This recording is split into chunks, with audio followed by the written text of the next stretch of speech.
pray we'll all be ready. I pray we'll all be ready for his return. I pray that we'll get our business straight so we can all meet at the gate. I pray we'll all be ready for his return.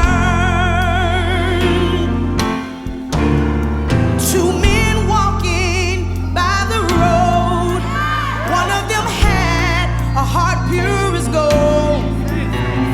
The sky was split, the pure in heart raptured away.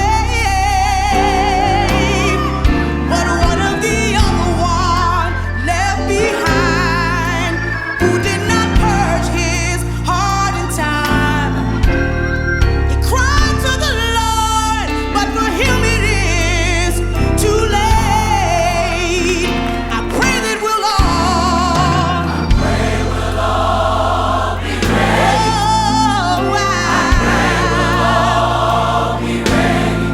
I pray that we'll all be ready for his return. I pray that we'll get our business straight so we can all meet at the gate. I pray we'll all be ready for his return. Man and wife in their bed, one of them by the Spirit led. The rapture came and took that one above. The other one rose on the next day to find their loved one raptured away. Oh, what a way to lose the one you love. I pray we'll all be ready. Everyone in the room tonight, I pray that My we'll beloved all FAB and my love out there in YouTube and Facebook land. Welcome to the First African Baptist Church Sunday School lesson for November 9th, 2025. According to the Boyd Sunday School book, we're fallen and we can't get up. And we're studying from 2 Kings, the 24th chapter, verse 18 through the 25th chapter, verse 9, and the international lesson, Jerusalem's Fall. However, before we begin, I'd like to extend our gratitude to Second Helpings and other contributors of food and funds and invite you to FAB for complimentary food. We are now distributing food each Sundays. All are welcome. You need not be a member of FAB or any organization to receive this food. All you need is to have a need and allow us to meet that need. I also would like to take the time to invite you to 601 U Street here in Beaufort, South Carolina for our Sunday worship at 10:45. Our doors open each Sunday. Now, our Sunday school lessons are published no later than each Wednesday on Facebook and YouTube, as well as directions being included on our website at fabbuford.org. I would also like to invite you to our midweek prayer and Bible study each Thursday. Prayer begins at 6:30 and Bible study begins at 7 and concludes promptly at 8 p.m. We welcome any and all biblical and religious questions about the Word of God or anything that you've heard. I also would like to remind you that I'm here in the church on Tuesdays and Thursdays for the most part from 11 a.m. to 2 p.m. We have our communion services each first Sunday, and if you are a child of God, been born again, we invite you to come and break bread at our Master's table. Also, here this month, we're going to celebrate on the 16th at 6 p.m. Pastor Doe's 50th anniversary at the Holiday Inn, Beaufort, South Carolina. And my beloved, we're having a big event at FAB on the 15th. We are having our church bazaar from 8 o'clock a.m. to 2 p.m. We have Boston butts, ribs, pulled pork for sale. We have all kind of arts and crafts and memorabilia to sell. So please come on out and support our church bazaar on the 15th from 8 a.m. to 2 p.m. So please join us also, if you can't make it out in person, on our FAB Facebook page, The First African Baptist Beaufort, SC. The First African Baptist Beaufort, SC.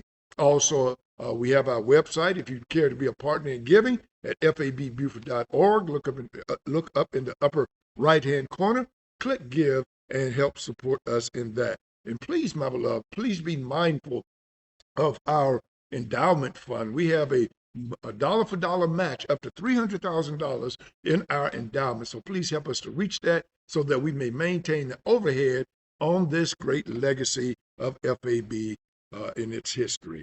Also, you may join us on my personal Facebook page. Just type in my name, Alexander McBride. Click on the handsome picture of the miniature schnauzer, and you will get all of our pre, during, and post-COVID messages. And you may go to my YouTube channel also. Just type in my name and hit live, and you'll receive all of our teachings and whatnot.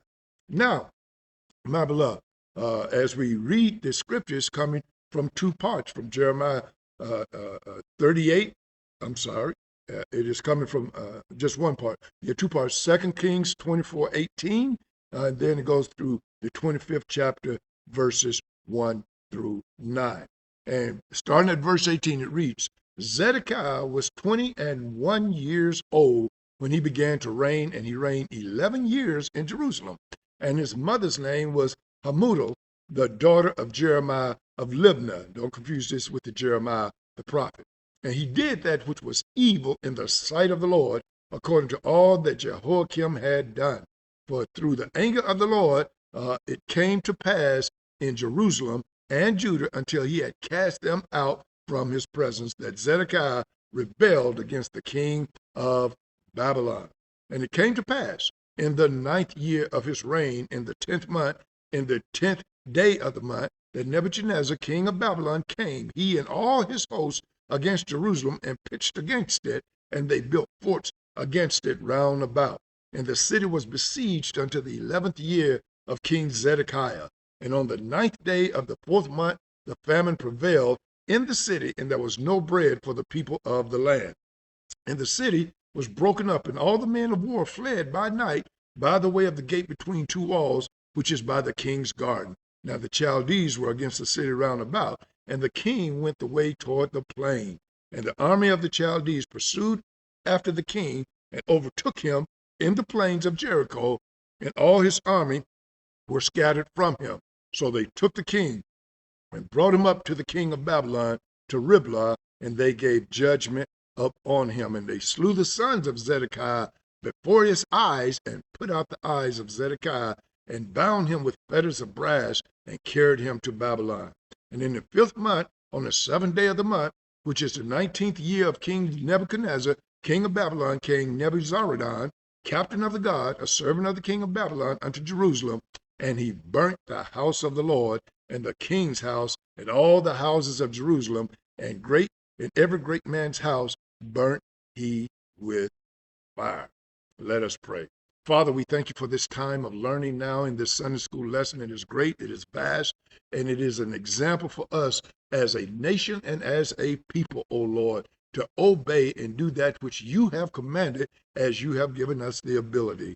Now, O Lord, as we study this lesson, help us to see ourselves, because we have sinned greatly in this country and even in our own house. So please, Lord, forgive me of my sins, and these your children of their sins.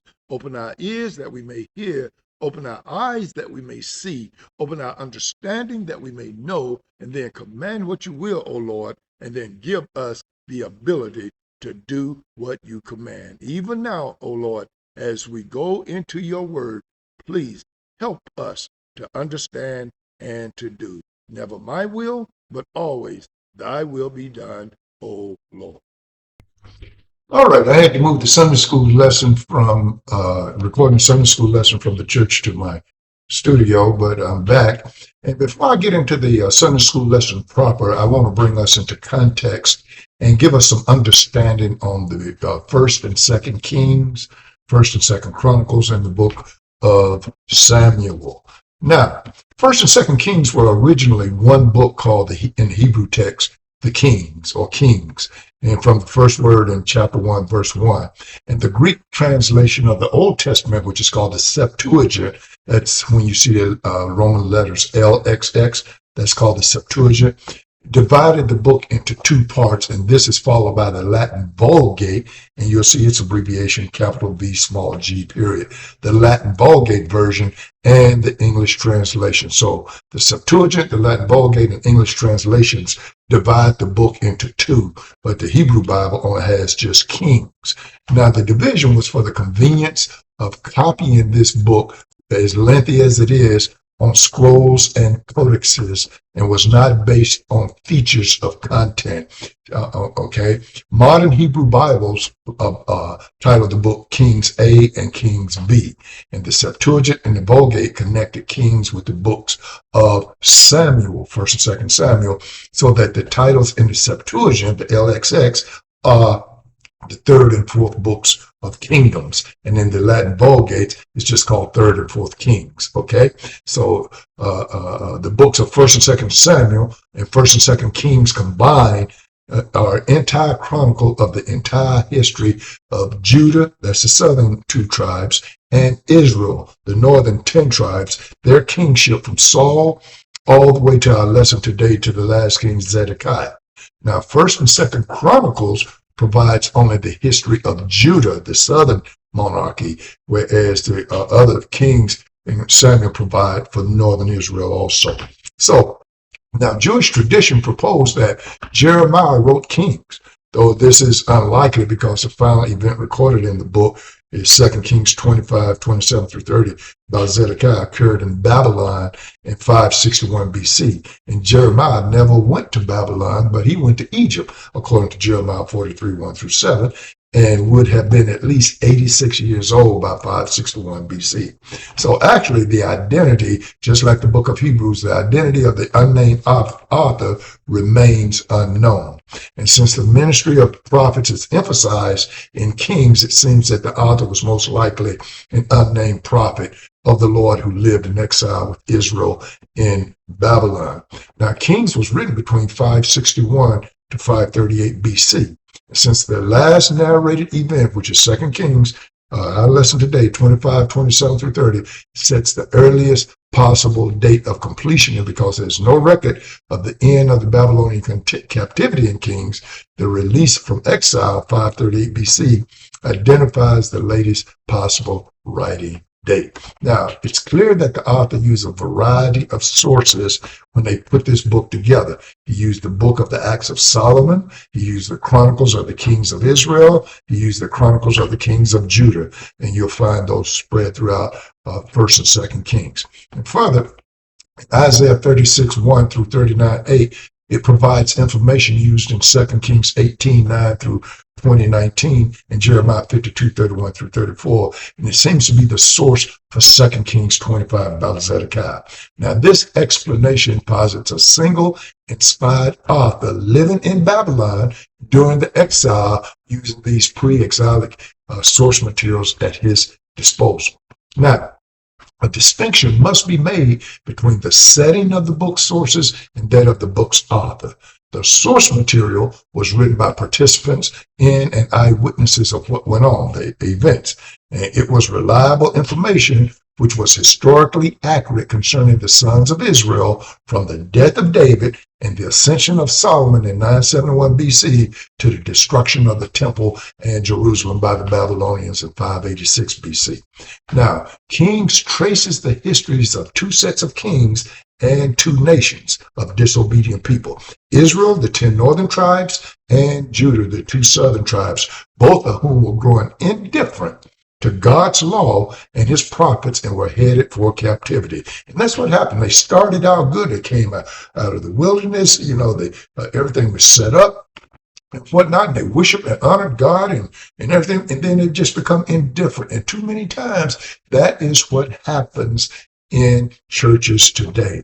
People hear the truth, they hear the truth, and they get tired of the truth, and they become indifferent to the truth, and they do what is right in their own eyes. Now, the book of the Kings is not only accurate history, but interpreted history. The author, who is in exile in Babylon, wished to communicate the lessons of Israel's history to the exiles. Specifically, he taught the exilic community why the Lord's judgment of exile had come.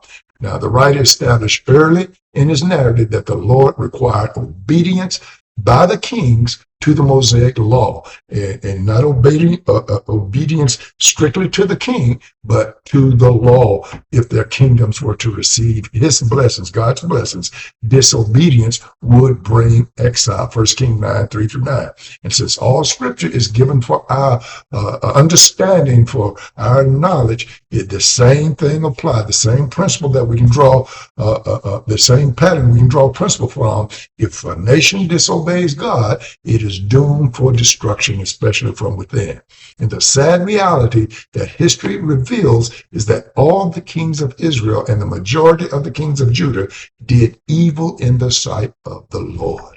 And these evil kings were apostates who led their people to sin by not confronting idolatry, but sanctioning it. And God put them in captivity to purge them of idol worship, which he did when, by the time Jesus came and the Pharisees were around, man, they didn't even want to hold the coins that Pilate's face was pressed into.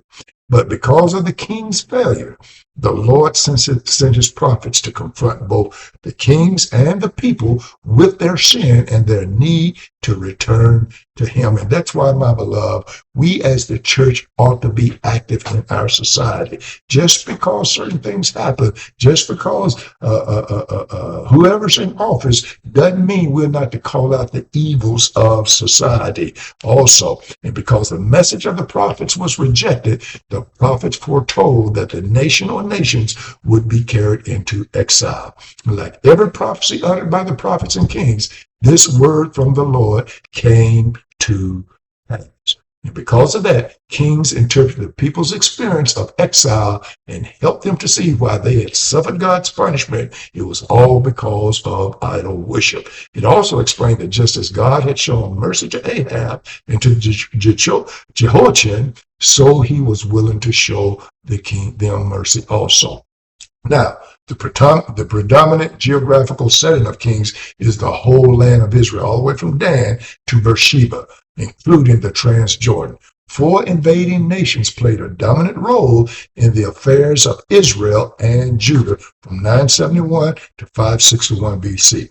In the 10th century BC, Egypt impacted Israel's history during the reigns of Solomon and Rehoboam.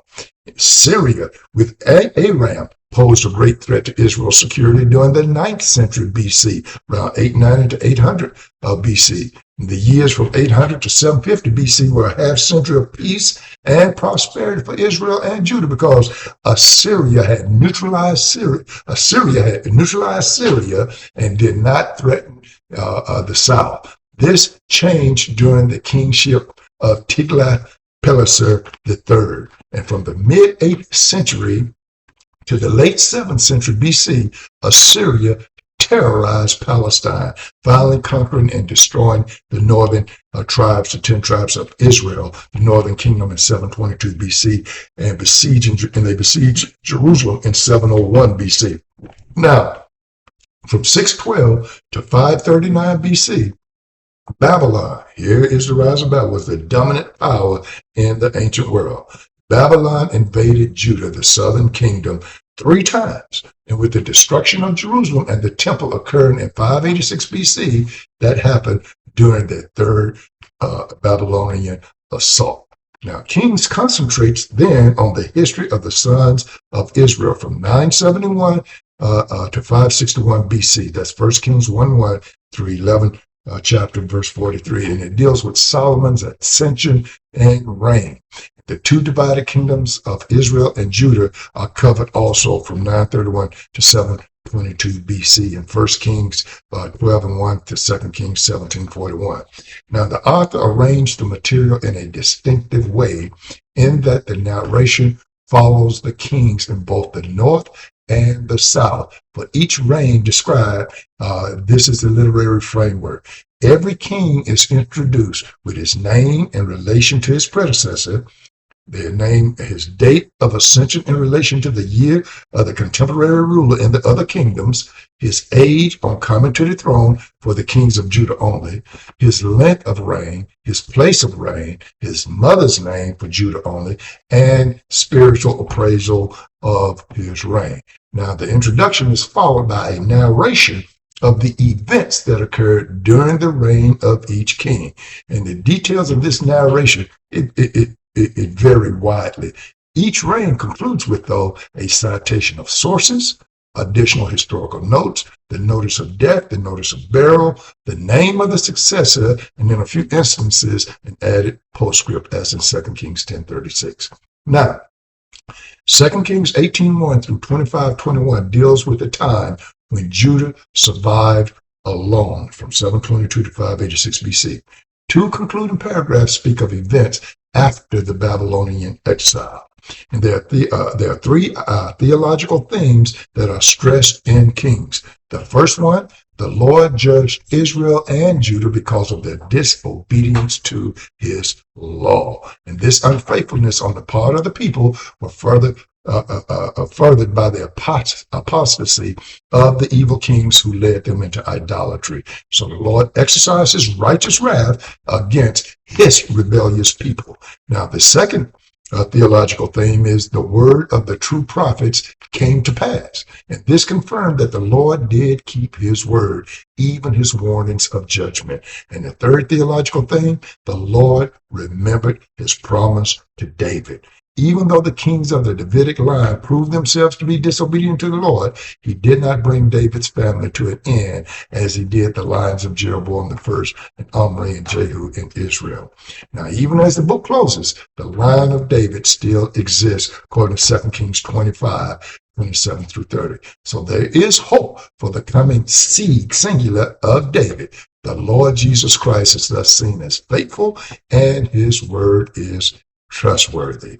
Now, I'll give you a quick outline of 1st and 2nd Kings. And the division is kind of arbitrarily takes place in the middle of the narrative concerning King Ahaziah, Israel. And here's an outline both for 1st Kings and 2nd Kings. There's the United Kingdom, the reign of Solomon. There's the rise of Solomon, the beginning of Solomon's wisdom, the preparations for the building of the temple, the building of the temple, further building projects of Solomon, the culmination of Solomon's wisdom and wealth, and then the decline of Solomon. And that starts from 1 Kings 1:1 all the way to 1 Kings 11:1 through 43. And then the kingdom is divided at the death of Solomon. And here comes the rise of idolatry now. Now, Rehoboam inherited the United Kingdom. And when the children of Israel wanted some slack from all of the labor that Solomon had put on them, Rehoboam decided he wanted to get advice. First, he got it from the elders, and the elders said, yeah, cut them some slack. They've been working hard all these years. But he disregarded what the elder said and went to the young kids, his own age, his peers. And the peers said, no, you should be even harder than your father was. So he made them work harder, and thus he caused a civil war. A leader can divide a country, can't it? Just like it's doing now, and just like it did in the past. So what happened? Jeroboam succeeded from Israel, and he had control of the 10 northern kingdoms called Israel. And Rehoboam maintained the 2 southern kingdoms called Judah. Now, the kings of Judah and Israel is found in 1 Kings 15:1 through 16:22. Then the dynasty of Omri and its influence, that's the rise and fall of Baal worship in Israel and Judah. And then there was the introduction of Baal worship, and the opposition of Baal worship came through in the form of the prophet Elijah. He came and, he wiped out some of those priests and whatnot. That's when the rise of Ahaz and Jezebel, the influence then of his successor, Elisha, concerning the true God, the overthrow of Baal worship in Israel, then the overthrow of Baal worship in Judah, and then there was the death of Elisha. And that takes place from 1 Kings 15:1 through 16:22, and all the way through to 2 Kings 13:1 through 25. Then there are the kings of Judah and Israel in 2 Kings. The defeat and exile of Israel by Assyria is in 2 Kings 16 through 17. And then there's the surviving kingdom, the kings of Judah, the 2 southern tribes. Then you had Hezekiah. He was a righteous ruler. That's found in 2 Kings 18. Then his son came after him, Manasseh and Ammon. Wicked reigns in 2 Kings 21. Then the righteous Josiah, who came to the throne at 8 years old, he came in and reigned after Ammon. And then the defeat and exile of Judah by Babylon, that was after the death of Josiah. And then that's when you have the ruling of Zedekiah. And the people's continued rebellion is forecasted in 2 Kings 25, and the Lord's continued mercy in verses 22 through 30. So thus you have the outline there of kings and whatnot. Now, having said that, I think I've covered most of it, if not, and I believe I have, as far as the kings are concerned. So we're going to get into the lesson proper now. And the title, We've Fallen and We Can't Get Up, in the international lesson, Jerusalem's Fall. And the lesson proper is out of 2 Kings 24:18 through 25 and 9. So we've read the scriptures, we've had our prayer. So now let's look at the foreseen disaster. Now, most of our unwelcome experiences are unforeseen, aren't they? They sneak up on us, otherwise we'll try to avoid them. An accident, negative medical diagnosis, or conflict with a loved one, if we could foresee such events, we sidestep them to avoid it. Some things, however, we can reasonably foresee or predict, especially if you as a parent has gone through something and you warn your children. Warning comes before destruction, but seems like sin covers our eyes, covers our ears, and it definitely covers our hearts. Failure to fix a leak in the roof will result in more damage, wouldn't it? A poor diet will lead to all kinds of illnesses. And you say to yourself, after you done got sick, I should have known better. That's what we say when a foreseeable disaster befalls us. We experience the pain of regret and shame, thinking of what we could have, should have done to avoid it.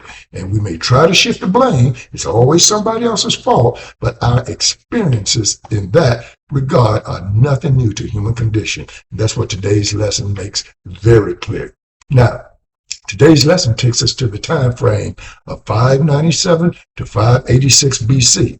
And many years or many centuries had passed since Moses warned the Israelites of the consequences of breaking God's covenant. You find that in the second giving of the law, right before the death of Moses, in Deuteronomy 29, 9 through 28, all the way to chapter 30, verses 15 through 18.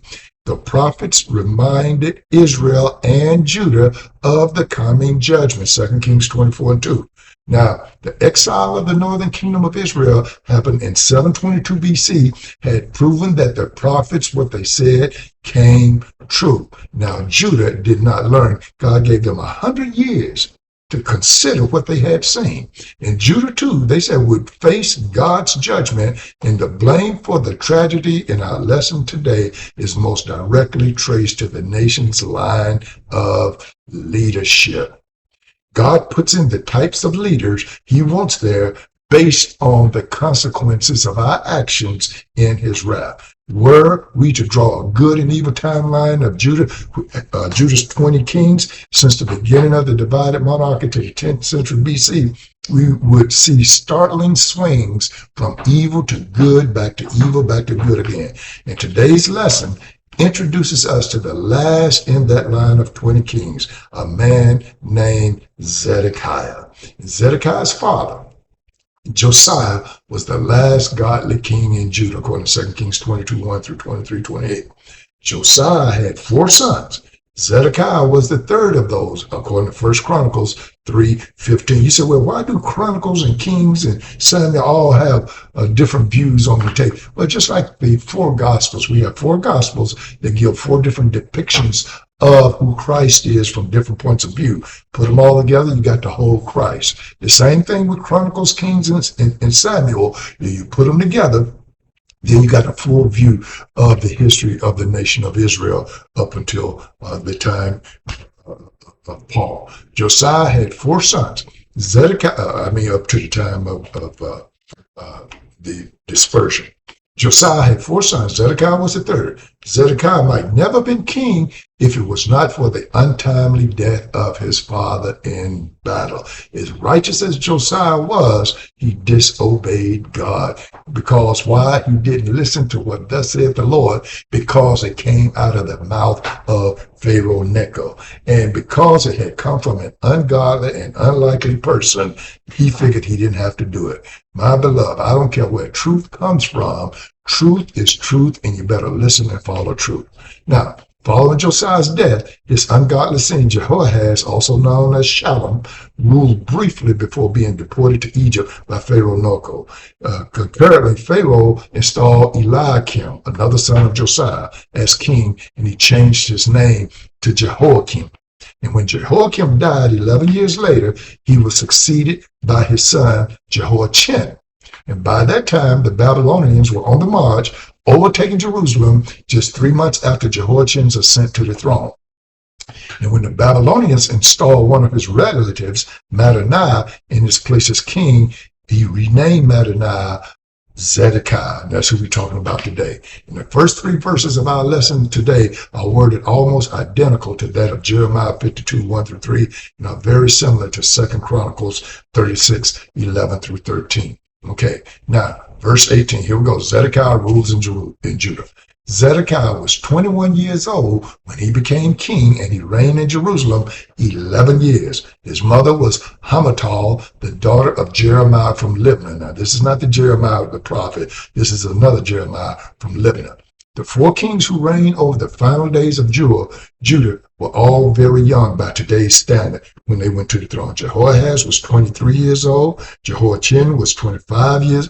Jehoiakim was 25 years old. Jehoiachin was 18 years old. And Zedekiah was 21 years old. And some modern studies have proposed that the human brain does not fully mature in men until about age 25. Thus, we are ruled by what's known as impulse control, and that's often lower until that point of development. We are ruled by our impulses. That's what caused the split of the northern and southern kingdoms.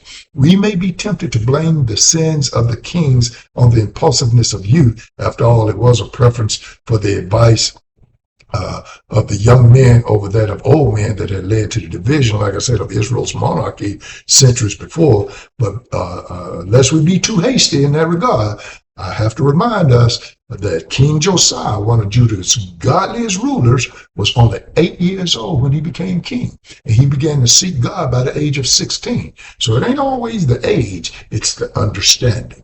And in the 12th year of his reign, at age 20, he began to purge Judah and Jerusalem of their idolatry. And that gave them more time. It didn't alleviate what God had planned for them, but it gave them an era of mercy. And that's what I'm trying to tell us today. You may think, and we may have an ungodly president, but because we have backed off on a whole lot of issues, i.e. the abortions, i.e. the same-sex marriage issue and supporting that, and all of this other reprobation mind stuff, I believe now, even though the wrath of God is being shown through this knucklehead, we are still, because somebody was praying in an era, but God is allowing us to have mercy one more time. So think about that when you start thinking about going to one side or the other. God is not Republican, God ain't Democrat, and God ain't independent. God is God. Now, this Jeremiah 11 is, like I said, it's not the same man as the more familiar prophet Jeremiah, because the prophet Jeremiah was from Anathoth. Okay, verse 19, but Zedekiah, look at this, did what was evil in the Lord's sight, just as Jehoiakim had done. The disheartening evaluation of having done evil or being wicked in the sight of the Lord occurs almost 50 times in the Old Testament. The vast majority of those instances occur in 1st and 2nd Kings and 1st and 2nd Chronicles. By contrast, the evaluation of having done right in the sight of the Lord occurs less than half as often. Now, King Josiah, having been the last to be acknowledged in that manner as doing right in the sight of the Lord. Now, for Zedekiah to conduct himself in evil ways carries a certain sad but pointed irony. Why? Because his name means the Lord is righteous. What a paradox, isn't it? The scope of Zedekiah's sin is revealed in the phrase, according to all that Jehoiakim had done. And similar copycat behavior is attributed to Jehoiakim himself as well as to Jehoahaz and Jehoiachin. The expression, according to all that his fathers had done, is repeated in 2 Kings, suggests that the sin wasn't just passive tolerance of evil, but they were active in promoting evil. And both of them's wrong, man. But to tolerate it, just step back, that's indifference. But to promote it, that's even more evil. On Zedekiah's reign, personality, fate, and interactions with the prophet of Jeremiah took place. Now, verse 20. These things happened. Why? Because of the Lord's anger against the people of Jerusalem and Judah, until he finally banished them. God finally banished them from his presence and sent them into exile. Now, historians often point to political and military causes for Judah's ruin. And when the people of Israel in the north succeeded from the United Kingdom under Jeroboam, 1 Kings 12, Solomon's son Rehoboam was left only the small territories of Judah and Benjamin in the south. This little kingdom sat between two regions of great power. Egypt was on the south to the west, and Mesopotamia to the east. Great empires sought to subdue Israel on their way to conquering other great kingdoms. Why? Because instead of crossing the desert, which was almost impossible, that strip between the Mediterranean and the desert, which is Israel, was a way for them to get from north to south and south to north. Now, seen through this lens of relative military and political power, the kings of Israel and Judah did their best to navigate these treacherous waters by means of treaties to play one power against the other. Very manipulative, but the biblical authors do not see the falls of the northern and southern kingdoms as inevitable results of rebellion against superior military powers. Instead, the biblical authors attribute the fall of the nation as to the anger of the Lord. And every nation that falls is because of her sin. And when God defends his people, they need no human allies. When he withdraws his protection, which is the wrath of abandonment, then comes their defeat. God's anger is not selfish or petulant as human anger often is. Rather, God's anger is a reaction to rebellion and idolatry. God's covenant with Israel had conditions for Israel to meet. Failure to meet those conditions would result in the promised consequences of that. Deuteronomy 28:15 again. For the residents of Judah, it is their violation of the covenant that results in God's wrath. Chapter 4, verse 25. That Zedekiah rebelled against the king of Babylon. Now we learn the specific action, the trigger that triggers Judah's ultimate exile. Now Jeremiah has been told him, don't rebel against Nebuchadnezzar so you might live. The book of Jeremiah records straightforward talk between king and prophet. You can read that all through Jeremiah. Jeremiah warned of the coming exile, but the king chose to be persuaded by influential advisors and false prophets. They claimed that Judah could escape Babylon's control by allying themselves with Egypt. Rebellion had already been tried against Babylon a few years earlier, and it had failed, and it would fail again. And now we look at the fall of Jerusalem. Zedekiah rebelled against the king of Babylon. And what did he do that for? Verse 1, chapter 25. So on January 15th, and I'm reading from the New Living Translation. So on January 15th, during the 9th year of Zedekiah's reign, King Nebuchadnezzar of Babylon led his entire army against Jerusalem. They surrounded the city and built siege ramps against its walls. The siege of Jerusalem likely began on January 15, 588 BC, as the Babylonian king takes extreme action to squash the rebellion, and what's described as the beginning of a siege against a walled city.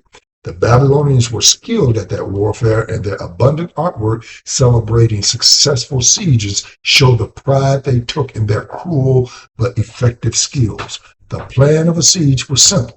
Seal off the city from any outside source of food and water and wait till they starve themselves and they give up. Deuteronomy 28 and Jeremiah 19 predicted that parents would eat their own children, and that's what was happening.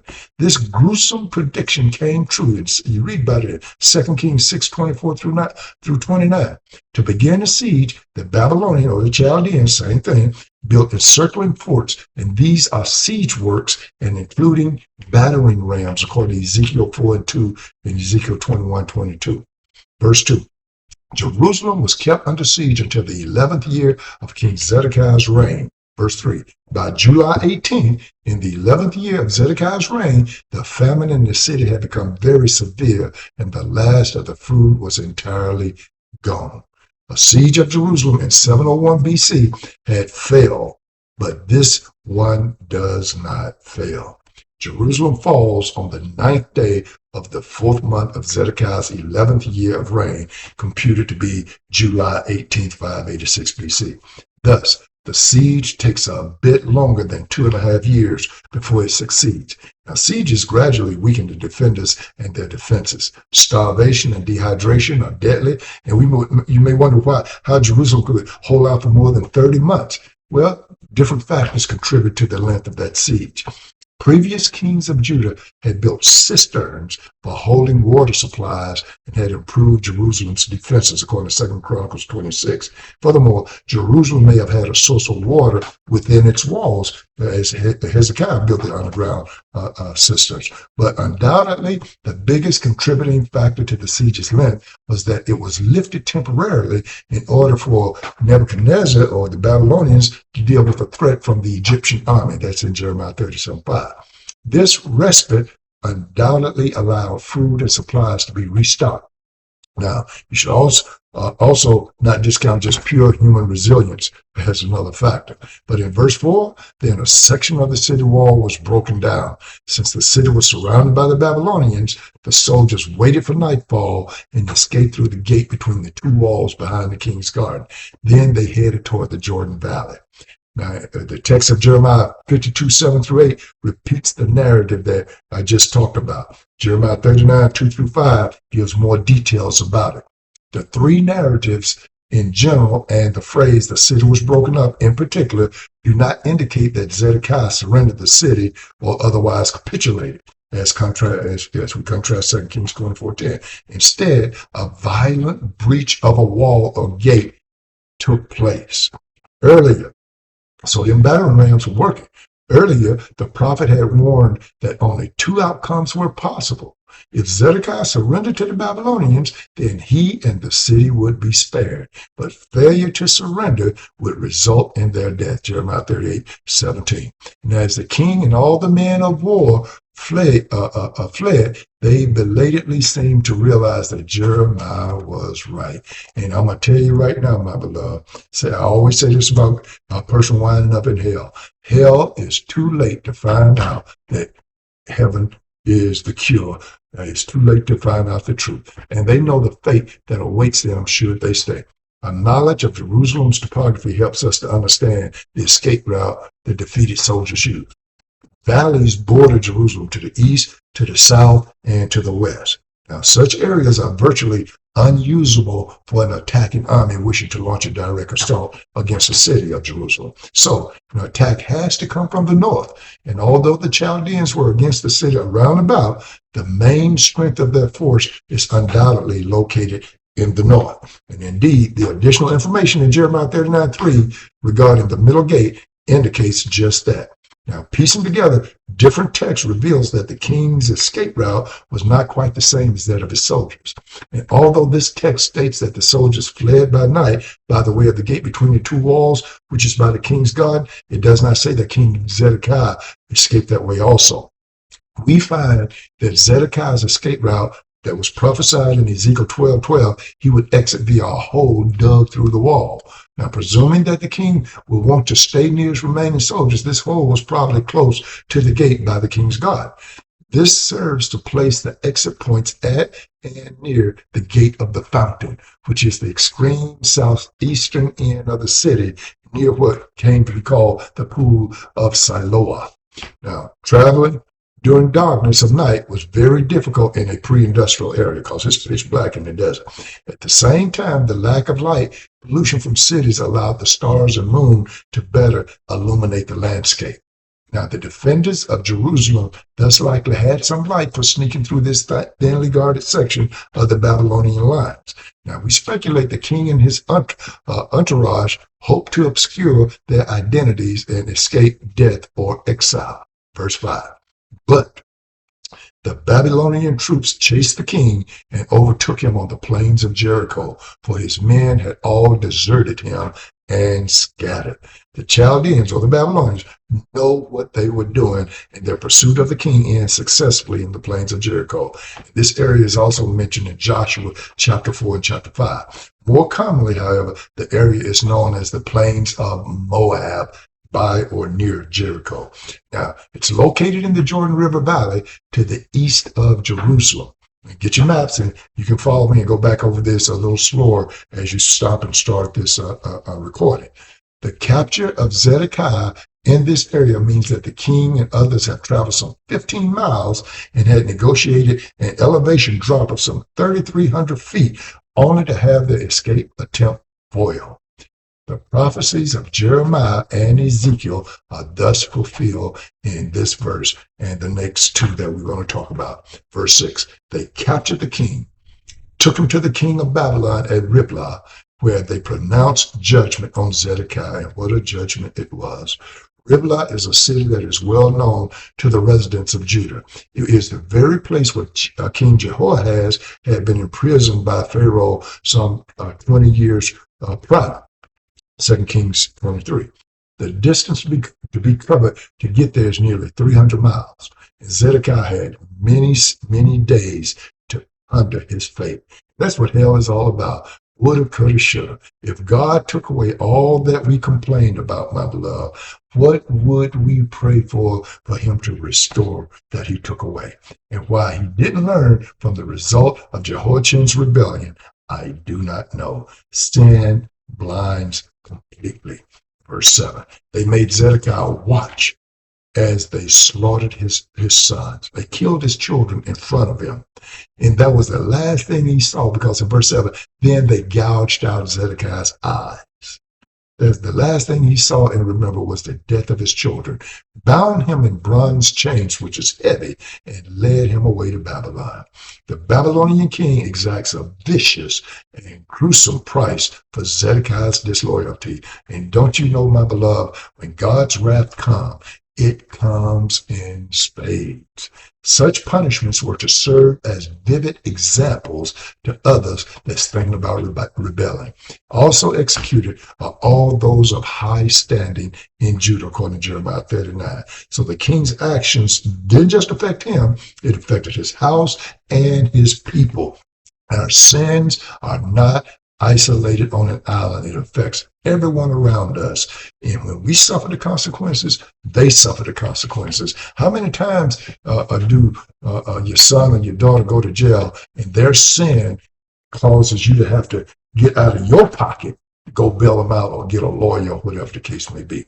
But that wasn't all. Not only did the people suffer, the very city suffered itself. Verse 8, on August 14th of that year, which was the 19th year of King Nebuchadnezzar's reign, Nebuzaradan, the captain of the guard and an official of the Babylonian king, came back to Jerusalem. And now our narrator shifts from naming the year of Zedekiah's reign to naming the Babylonian king Nebuchadnezzar. Judah is vanquished. Babylon is utterly in charge. That's the world power of the known world. As historians correlate the dates of the king's reign, a month or less has passed since Jerusalem fell. What did Nebuzaradan do? Verse 9, he burned down the temple of the Lord. And that goes against their superstitions when they say the temple of the Lord, the temple of the Lord, the temple of the Lord. Do you think God cares more about a place than he does of people? No, he told them, he wanted to say, look what I did in Shiloh. I'll do the same thing to your temple. And that's why they wanted to kill Jeremiah, because they said, this is God's temple. This is God's house. God ain't going to destroy it. If the people are wicked and the people are evil, God will not only destroy the people, he'll destroy what the people have built also. There is no honor in a place that serves hypocrisy. He burned down the temple of the Lord. He burned down the royal palace. He burned down all the houses of Jerusalem, and he destroyed all the important buildings in the city. Having made an example of Zedekiah, the Babylonians now make an example of the entire city of Jerusalem. The prophets had predicted this outcome in Amos and in Micah, and the speaker in Psalm 74 laments this, and I want to read that to you. Psalm 74, 3 through 9, and this just is a heartbreaking psalm. This is what the psalmist say. Walk through the awful ruins of the city and see how the enemy has destroyed your sanctuary. There your enemies shouted their victorious battle cries. There they set up their battle standards. They swing their axes like woodcutters in a forest. With axes and picks they smash the carved paneling. They burn your sanctuary to the ground. They defile the place that bears your name. Then they thought, let's destroy everything. So they burned down all the places where God was worshipped. We no longer see your miraculous signs. All the prophets are gone, and no one can tell us when the end gonna come. America, do you hear that?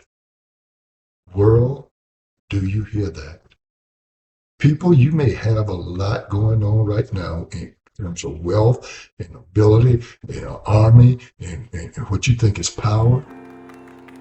Take it from history. God don't play. Until next time, my beloved. I pray we'll all be ready. I pray we'll all be ready.